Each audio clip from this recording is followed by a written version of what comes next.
રાતે અમે પૂજારી આરતી કરીને ઘરે વ્યાઈ ગયા હોય લોક મારી તો પણ માં ડોસી થઈને દર્શન દેવા બહાર જાય ભક્તોને. મારા ભક્તો દર્શન વિના ન જવા જોઈએ. એક વિદેશ સુધી માયા કામ કરે.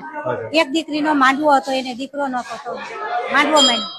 પછી દીકરી આવી ન એકી તો ઓસ્ટ્રેલિયામાં દર્શન કરવા દેવા ગયા. ત્યાં સાસુ સસરાએ માંડવો નાખ્યો અને મમ્મી પપ્પા ને એ દીકરી માં બાળકી સ્વરૂપે ત્યાં દર્શન દેવા ગયા કે દીકરી મેં તારો માંડવો સ્વીકાર લીધો.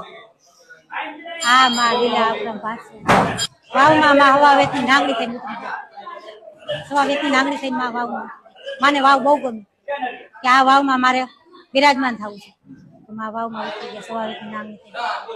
પછી કે લોકોએ કીધું કે આ વાવમાં ઉતરી ગઈ કેવી છે, બહાર નીકળતી કે નહીં હું તો નક્કી થઈને પૂજા અને આજથી મારું નક્કી વાવની મેળવી નામ છે.